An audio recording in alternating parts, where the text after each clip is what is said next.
Un saludo para las personas que se adhieren a mirar este video.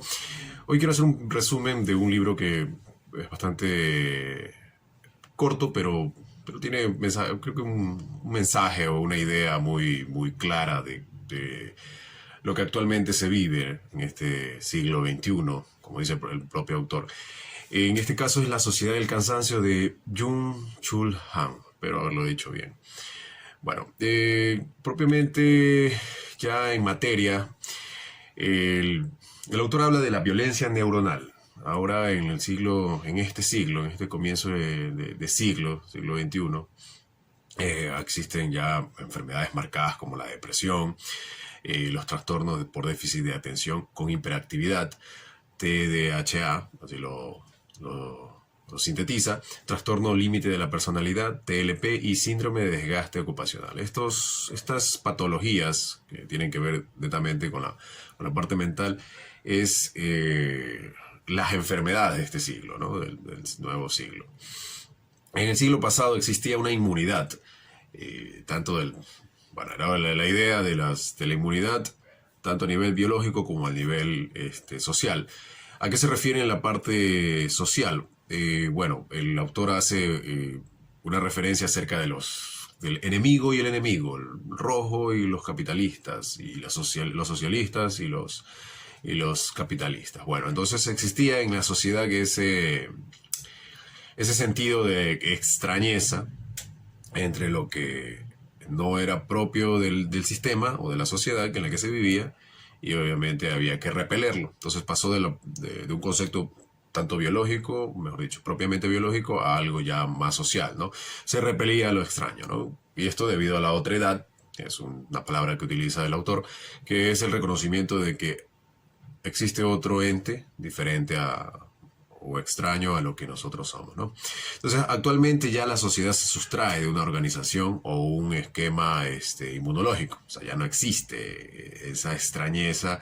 Bueno, y obviamente ya lo políticamente correcto es que no existe, podría decirse, una discriminación para las cosas que no son similares a lo nuestro, ¿no? Por decirlo de la forma más sencilla y más políticamente correcta, ¿no? Entonces, la sociedad actual se sustrae de la resistencia inmunológica. Ya la extrañez ya no genera ningún sentido de defensa, y obviamente esa inmunidad a nivel de una visión social se acaba, ¿no?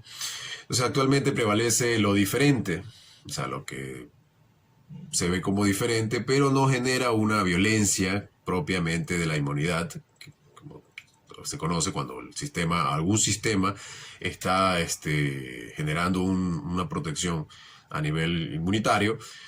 Genera una violencia, en este caso cuando es nuestro cuerpo, se nos eleva la fiebre, entonces para repeler, porque está repeliendo el sistema la parte extraña que es. Entonces ahora se reemplaza esta extrañeza por la diferencia. Entonces ya lo extraño pasa a ser exótico, y ya no se lo toma como algo que amenaza, sino que es como algo diferente, y ya se hace un turismo de reconocimiento y todo eso, ¿no? Además, ya el hecho de que vengan a cada una de las sociedades personas ajenas al sistema en el que se vive, a las sociedades, por ejemplo, los refugiados, los inmigrantes, ya no generan ese contraste de, o ese rechazo que existía el siglo anterior, sino que ya se lo toma más como una carga, como parte de lo que el Estado o la sociedad a la que estas personas ingresan tienen que acoplarse, y bueno, también les toca a los estados ya hacerse cargo de esto, no es una carga propiamente. Entonces, el paradigma inmunológico, como lo estamos expresando, ¿no? El rechazo de lo extraño, no converge tampoco con la globalización. Y entonces, obviamente, ya en este siglo, ya la parte de discriminar es algo que no se da, ¿no? Entonces, esos tiempos actuales son tiempos de muy pobres de inmunidad, y la dialéctica que se maneja ahora es la dialéctica de la positividad, ¿no? El autor en esta parte sí hace un énfasis de que este exceso de positividad genera también una violencia de la positividad.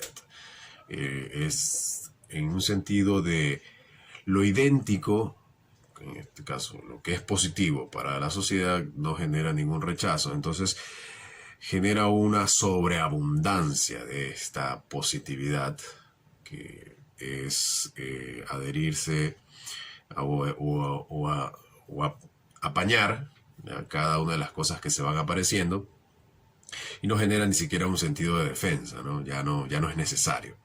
Entonces ahí viene el aceptar tanto la positividad genera una violencia que no enemista, porque lo positivo no debería generar una negatividad, ¿no? Ni una enemistad. Entonces, esta violencia habita donde no hay esa negatividad propiamente de la inmunidad. La inmunidad se deriva en una negatividad a lo que es extraño, pero al sustraer esa negatividad existe ya una sobreabundancia de lo positivo, que es aceptar, ¿no? Entonces estas enfermedades neuronales, o esta violencia neuronal, se deriva de esto, ¿no? Del exceso de positividad, ¿no?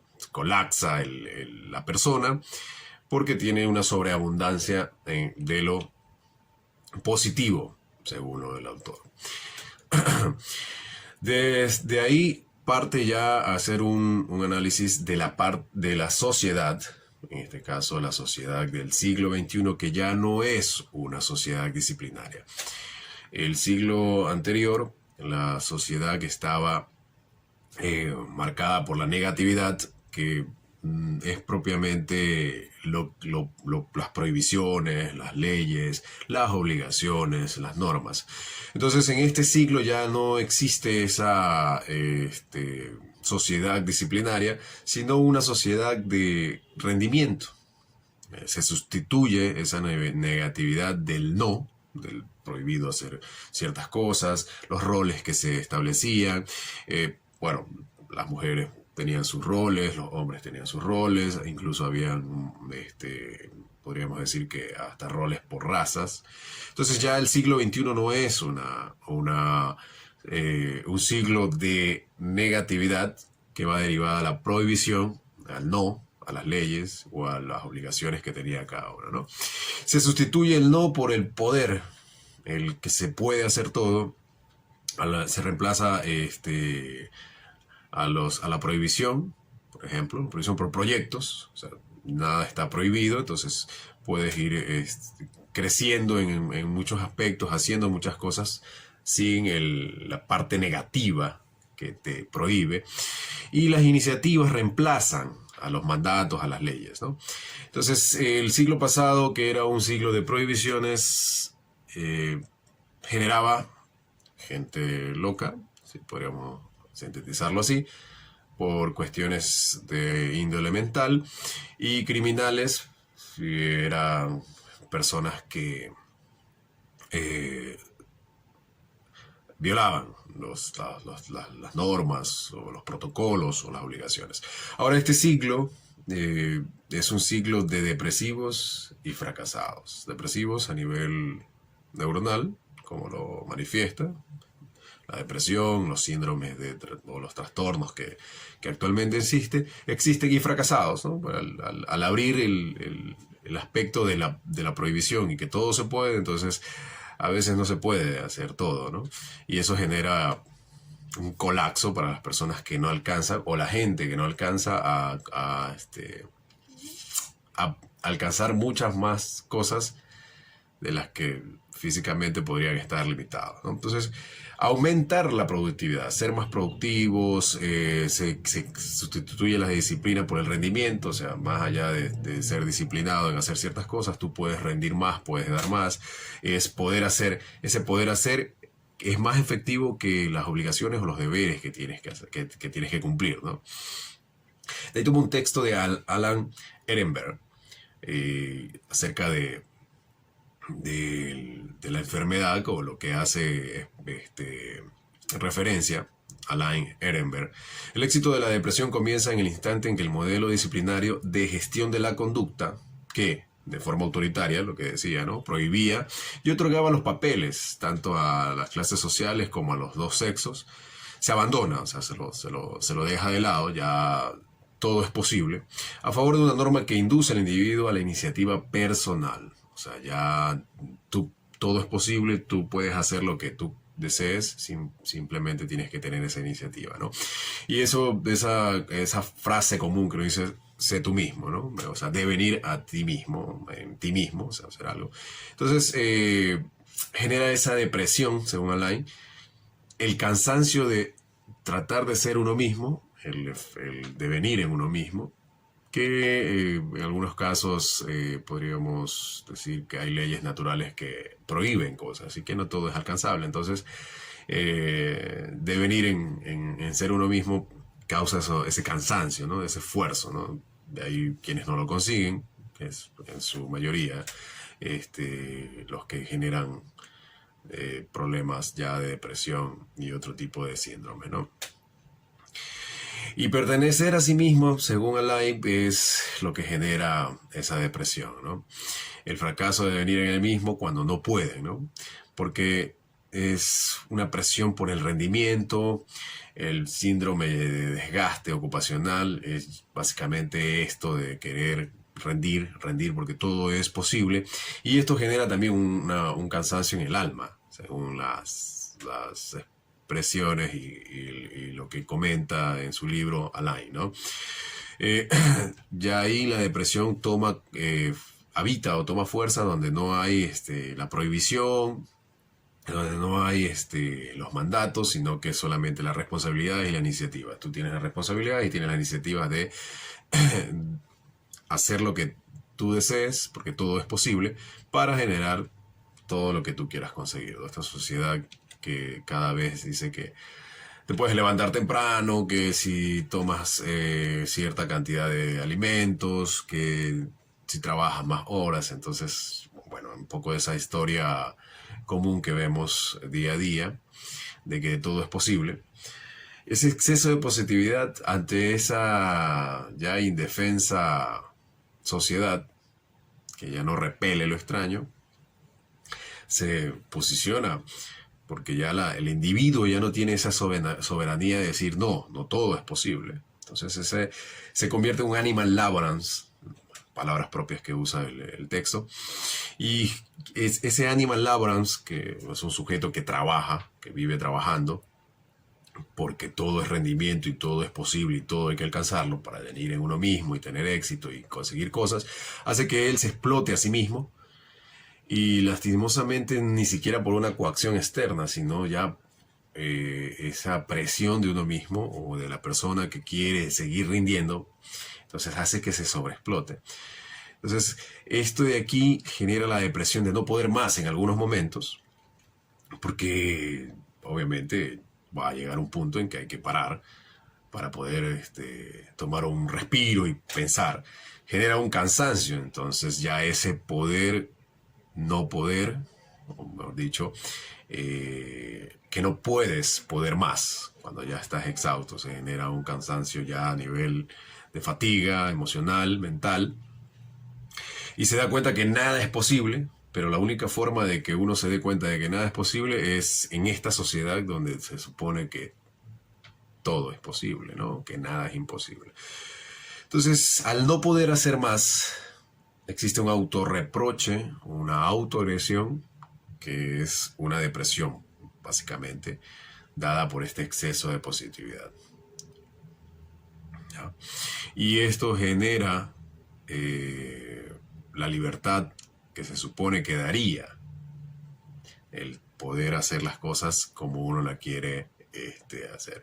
Porque esta libertad queda coactada con el factor de rendimiento. O sea, tenemos que rendir, entonces comienzas a explotar, a trabajar, y el amo de su propio tiempo se vuelve un esclavo de su propio rendimiento, de su propia autoexplotación, ¿no?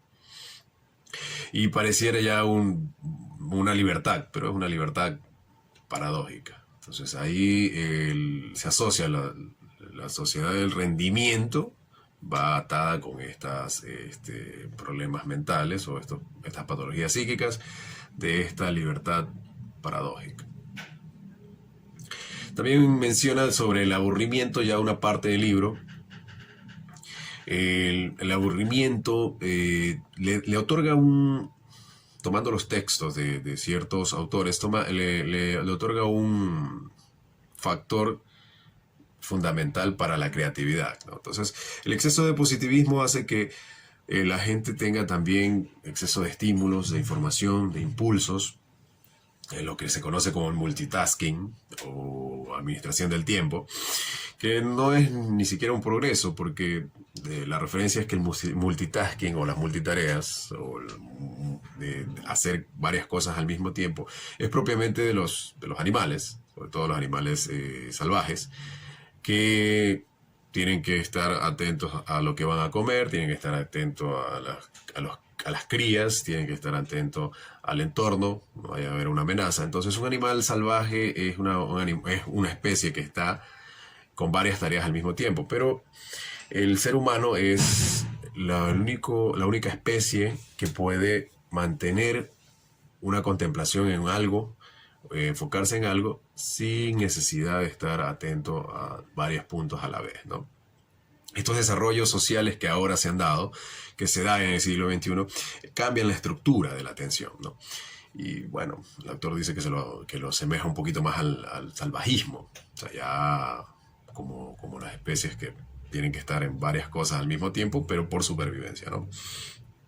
Y esto es lo que está ocurriendo, según el texto, de la sociedad, ¿no? Esa preocupación por la buena vida, por la convivencia, por el rendimiento, por la productividad, ya pasa a ser algo más que de vivir a supervivir, ¿no? Con una atención en varias cosas a la vez, ¿no? Las cosas que realmente generan un valor, como por ejemplo la cultura o la filosofía, necesitan, por otra parte, lo que es una atención profunda o una atención contemplativa, o sea, mirar las cosas con un detenimiento mayor, que al generar esta hiperatención que solicita o que requiere una sociedad de rendimiento, hace que tenga que estar cambiando de focos a cada rato.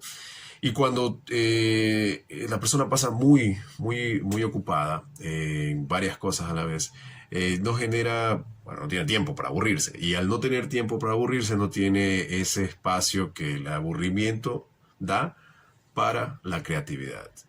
Hay un consejo que alguna vez me compartieron de que hay que dejar a los niños que se aburran porque eso desarrolla la creatividad. Entonces el camino que el texto da es más o menos por esa guía, ¿no? Da a entender que el aburrimiento tiene esa facultad de relajar el espíritu y eso hace que se desarrolle la creatividad. Entonces, cuando no tienes, cuando estás continuamente interactuando, teniendo muchas tareas, no hay esa relajación. Y el repetir las cosas, el hacer lo mismo o hacer muchas cosas que se lo lleva como una agitación continua, no crea nada nuevo, lo único que hace es repetir, reproducir lo que ya se está haciendo, ¿no? A veces uno genera tareas tras tareas, tras tareas, tras tareas, y a la larga no crea nada nuevo, sino que lo que hace es repetirlo, con el fin de seguir aumentando la productividad o basarse en el rendimiento. Entonces, las cosas que realmente valen la pena o las cosas que realmente trascienden, toma su tiempo en observarlas, en encontrar esa partecilla que puede ser volátil, que se puede ir, requiere esa atención profunda, estar enfocado en aquello, ¿no? No es tan sencillo encontrarlo. Incluso parte del detalle que habla de esta contemplación es como traspasar de nuestro ser a las cosas que observamos con detenimiento para irlas reconociendo y sacar expresar esas cosas que observamos, ¿no? De ahí ya entra a tomar textos de Hannah Arendt, la filósofa, algo que tiene que ver con la vida activa. Eh, Cita textualmente a Hannah Arendt en su libro La condición humana. Y bueno, el texto dice que el ser humano moderno está sometido pasivamente al proceso de vida anónimo. Incluso la reflexión degenera reduciéndose a una pura función cerebral que consiste en un ejercicio de cálculo. Todas las formas de vida activa, tanto la fabricación como la acción, se reducen a nivel de trabajo. Entonces, el ser humano, según este texto extraído del libro de Hannah Arendt, ya está en un enfoque directamente del trabajo, ¿no? Habla sobre cómo el animal laborance, como lo expresa el autor, es hiperactivo, hiperneurótico, vive estresado continuamente. Y cabe la pregunta de por qué se ha reducido, ¿no?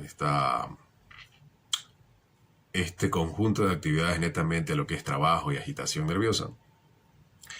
Entonces, bueno, sigue tomando la idea de Hannah Arendt y habla sobre, bueno, en este caso la pérdida de creencia, ¿no? Ya simplemente ya la gente no tiene ese sentido de trascendencia religioso o el del más allá.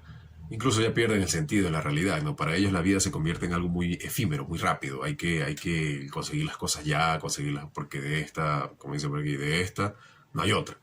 Entonces ya las religiones que generan esa paz de trascendencia y que libera a la gente del miedo a la muerte, ya no sirven. Ya básicamente se perdió ese temor, ese cobijo que da la religión, el Dios. Entonces, incluso se individualiza la persona, se individualizan las personas y hacen que pierdan incluso ese sentido de pertenencia, ¿no? Ese sentido de conjunto, ese sentido en el que todos podemos sumar, y el confiar en grupo, en conjunto, ayuda a que exista hay una palabra que dice sosiego, que es como esa pausa en la que se pueden hacer cosas sin el imperativo de estar haciendo o creando actividades para conseguir más cosas, ¿no? Si el ser humano tuviera ese sentido que quizás daba la religión en la trascendencia o en la comunidad, podría incluso encontrar un poco más de tranquilidad, paz, esa paz creativa, ¿no? Pero al ya quedar, si fuera la religión y fuera las creencias e incluso individualizarse, ya la vida se vuelve, textualmente lo dice, una vida desnuda. Entonces tiene esa obligación de mantener esa vida desnuda porque la ve como algo efímero, ¿no? Y tiene que reaccionar con esa hiperactividad, histeria, producción, trabajo. Ya no es un ser, le falta el ser, sino es una persona que vive para trabajar, ¿no? No es una sociedad libre porque cada vez está produciendo nuevas obligaciones, es amo y esclavo de su trabajo y básicamente genera su propio campo de concentración, ¿no? Campo de trabajo forzado, porque está explotándose a sí mismo y ya se vuelve una explotación sin dominio, o sea, ya rendir. Y las personas depresivas, hay una parte en el que hace una analogía, que cuando las personas estaban en los campos de concentración en la Segunda Guerra Mundial, llegaba un momento, a un punto tan álgido de depresión, obviamente el encierro y saber que ya no hay una respuesta próxima bueno, en ese momento la persona que está en el campo de concentración no tiene un futuro, ve que ya no hay una salida, entonces comienza a deprimirse tan agudamente que se vuelve apático y ya dice en el texto que ya llegaban a no sentir frío, o cuando les hablaban ya no escuchaban. Entonces, esa desolación de un futuro, de que no va a haber un futuro, generaba esta depresión aguda. Y dice que el animal laborans o el humano actual tiene ciertas características, ¿no?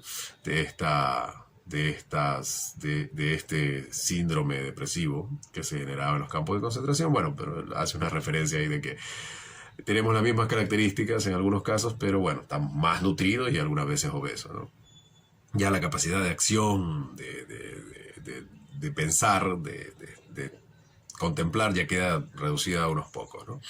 Finalmente, Hannah Arendt, ya en el texto que toma el autor para hacer referencia a esta vita activa, cita a Catón. Textualmente, nunca está nadie más activo que cuando no hace nada. Nunca está menos solo que cuando está consigo mismo.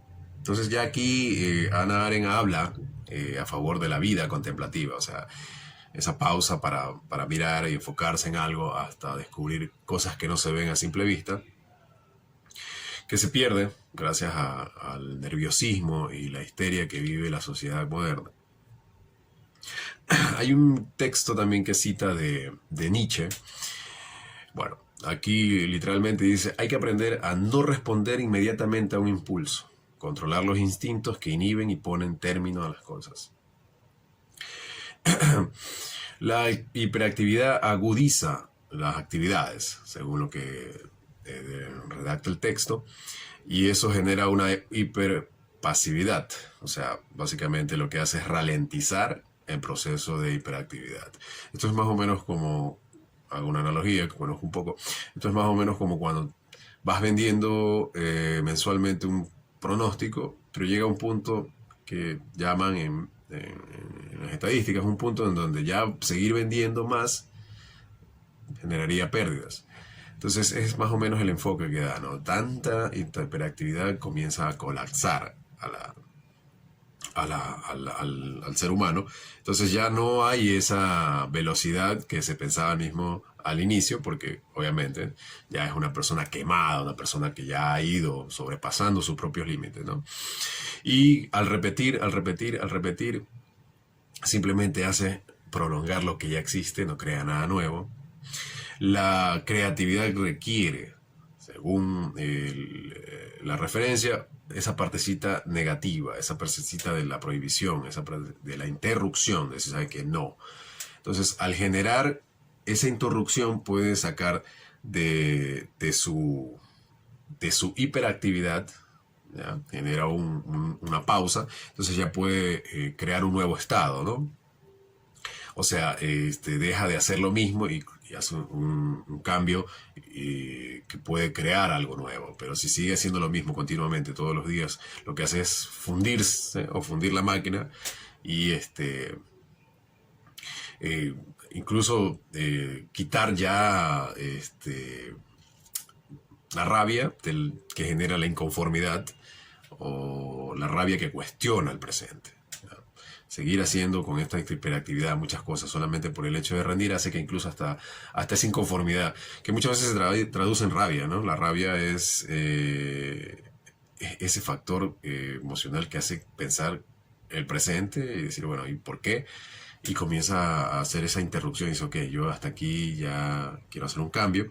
Y es empezar un estado nuevo, ¿no? Estoy en un estado actual que no me gusta, genero un sentimiento o un sentimiento propiamente de rabia, que decir, ¿sabes qué? Hasta aquí, entonces comienzas a generar otro panorama. Lo que actualmente hay es enfado, la gente se enfada, se pone se enerva, pero no, eso no genera un cambio decisivo, eso es simplemente un reflejo del estrés o de la impotencia, ¿no? En cambio, la rabia genera un estado de sección. A ver, vamos a dar un giro a las cosas o vamos a repensar la situación.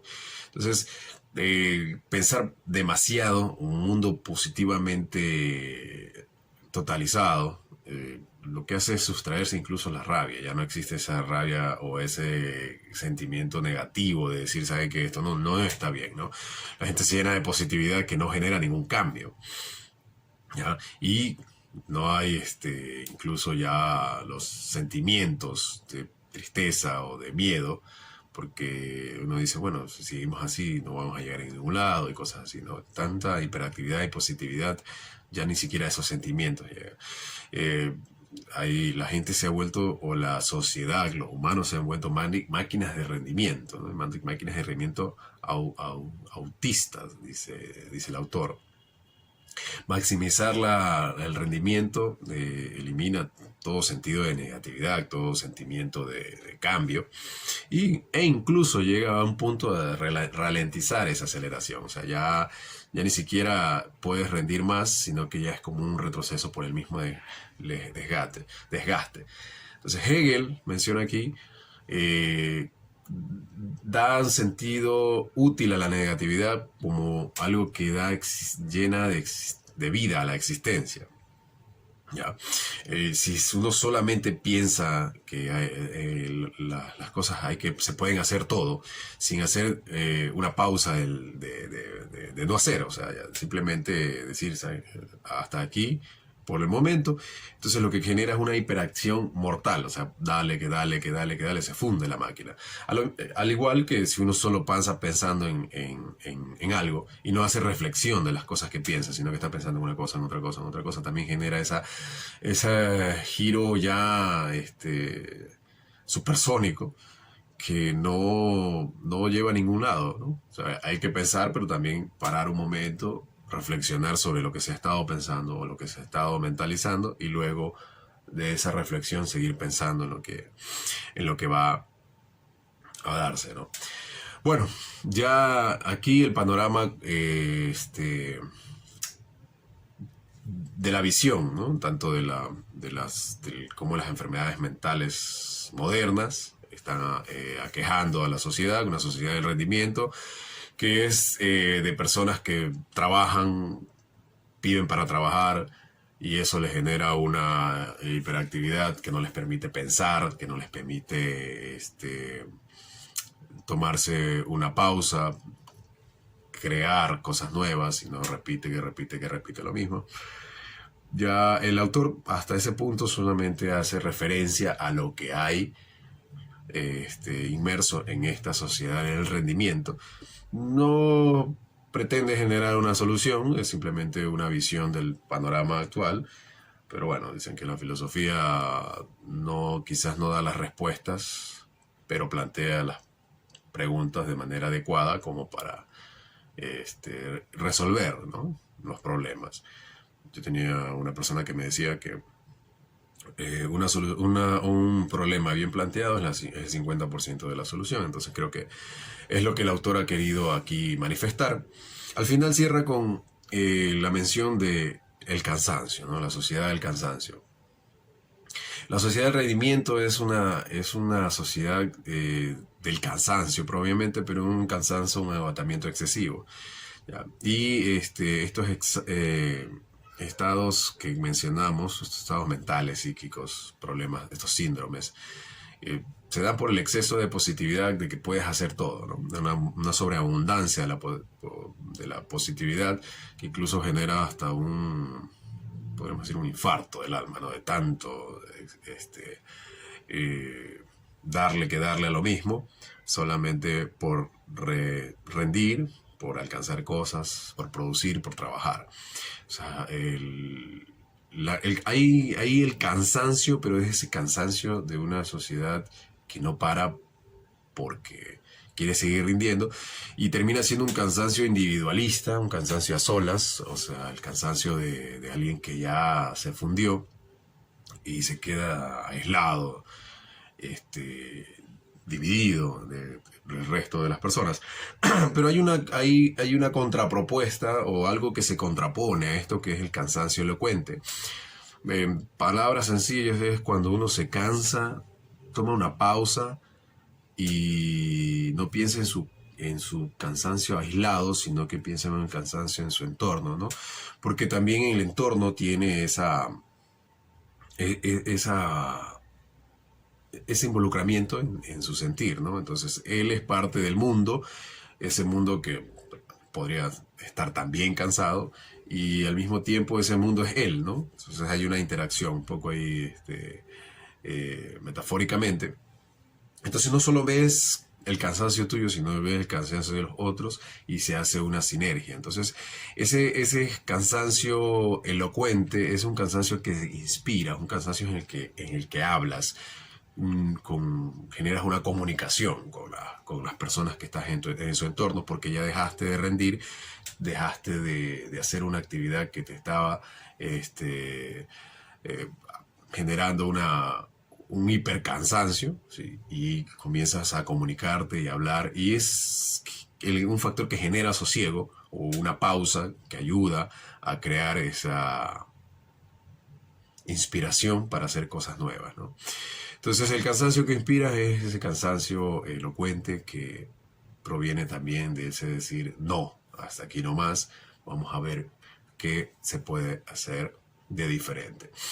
Eso es, en conclusión, todo lo que detalla el libro, según mi resumen. Yo adherí esos conceptos ya a mi, a mi memoria, queda clara la idea principal del libro. Y bueno, agradezco mucho por haber llegado hasta este punto del video. Espero que por lo menos les dé una breve idea de qué se trata y pueden adentrarse en la lectura del libro. Es un libro que se lee fácil. Son máximo 70 páginas, 70 y algo, y con un lenguaje bastante sencillo, a pesar de que es un filósofo el que lo escribe, pero es bastante intelectual, elegante en la escritura, por decirlo de alguna forma, y bastante sencillo a la vez para entenderlo. Bueno, muchas gracias nuevamente y estaremos en un próximo proyecto en la medida que se vayan dando.